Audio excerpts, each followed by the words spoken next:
feeling when I pulled this, it would happen. That nail was right into this pipe right here. Right underneath that is a nice hole. We got day 2 of the kitchen demo getting kicked off here today. We are going to be removing the rest of the drywall from the walls here. We need to get the flooring pulled up, and we are going to be pulling out all this insulation and wiring in some recessed lighting. So let's get to it.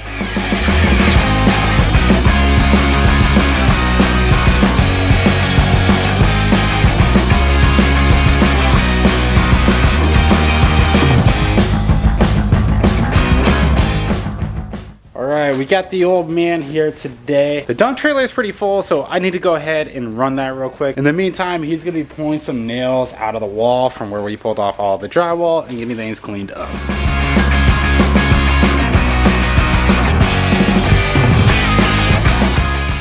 Alright, so while I was gone, the old man went ahead and got the rest of this back wall demoed here in the kitchen. So we're trying to figure out a plan of attack for this kitchen and the layout that we want to do. Like I said, I really want to remove this wall right here and turn it into a half wall just to open it out from the kitchen over into the living room area. And I've been indecisive of what we're going to do with this hokey made pantry. I think I'm just going to go ahead and completely clear this thing out, and we can add some cabinetry, then have a refrigerator, some more cabinetry, the range, and then so on. So we're gonna go ahead, get the rest of this removed, and then start looking about trying to get this wall cut down to a half wall.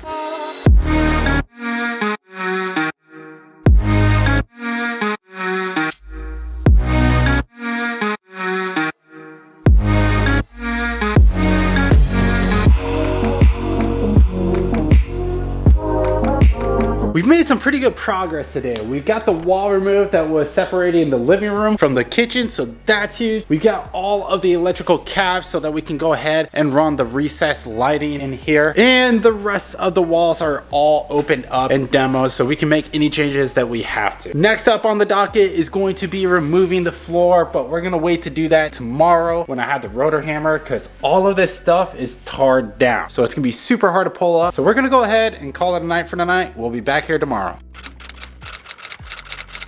Today, I'm doing something that I've been very much dreading. That is pulling up this tile floor in what was the kitchen. As you can see here, they went ahead and tiled straight down onto the subfloor, which that's not gonna be fun. And they use this tar stuff, which is a huge pain in the butt to try to get up. So to do this, we are busting out the big guns. We got this super sweet Bosch roto hammer. This thing is an absolute monster for pulling up tiling, doing a whole bunch of other stuff. We're using this sweet little chisel blade, so hopefully we can work that underneath the tile and get it to pop free, make this thing super fast. We'll see how it goes. It sure beats using a hammer and a pry bar, so anything has to be better than that. At the same time, we got the old man downstairs. He's working on tearing apart the half bath the rest of the way. That way we can go ahead, run some electrical, run some plumbing, and really start getting this place ready to start putting back together. So with that, let's go ahead and get after it.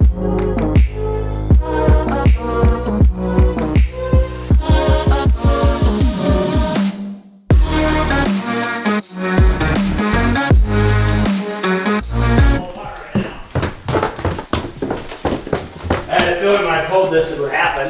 That nail was right into this pipe right here. Oh my God. If you tap and it doesn't go, don't go. Right underneath that is a nice hole that's been there for, I don't know, ever since the house was built. So right now we're just draining water out. So I need to get a bucket in here. Well, I'm upstairs falling on the floor, and the old man starts screaming and hollering for some reason. I don't know what's going on. Come down here, and he decided to go ahead and put a nail straight into the main pipe right there. So don't blame me. Don't be blaming me. That was there for ever since this house was built. There was a smash plate. That's what we call it, smash plate. It's a nail plate. But you see how thin they are. The newer ones are a little bit thicker, but they just nailed right through it, and that is the main 1-inch line coming in the house. But you can tell the plate's been wet for some time. Yeah, this bottom plate right here. So yeah, it's a good thing that we were working on converting this half back downstairs over into a 3/4. So we were gonna cut out all the drywall to go ahead and put a direct to stud corner shower. And as he tore into this, notice, lo and behold, there's water pouring out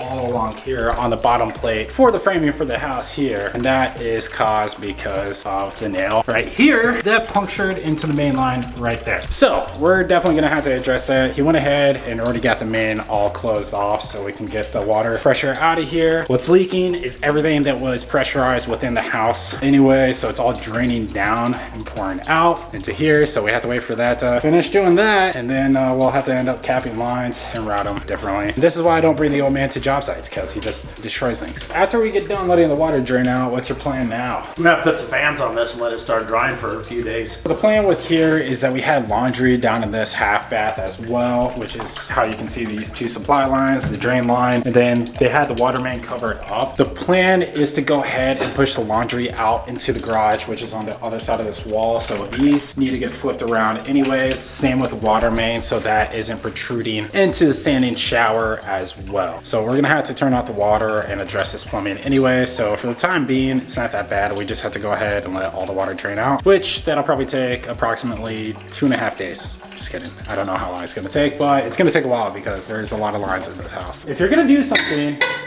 and destroy the house, make sure I can at least get an insurance claim on it.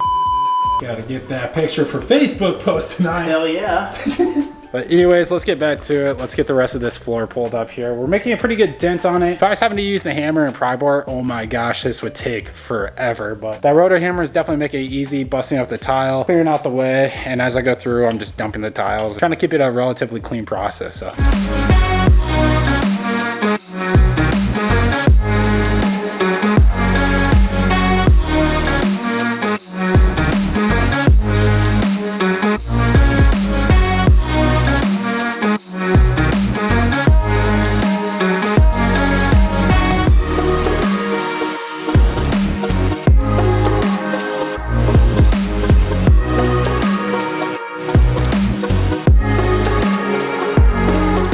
Well, it only took a couple of hours, but we officially have all of the tile floor pulled up here in the kitchen. As you can see, this floor definitely took on some water. Some of the subfloor that was put up underneath the tile is coming up, and that's just part of it being old as well as taking on that water. But we'll just go ahead and use some self-leveler, float out those areas, and then we'll be able to install the LVP over that. It's nice to have this officially done. Now we can continue with moving ahead. Next up, we'll be framing in the pony wall and then running the electrical for that. So it's good to have this obstacle cleared. Now we can start working on putting things back together.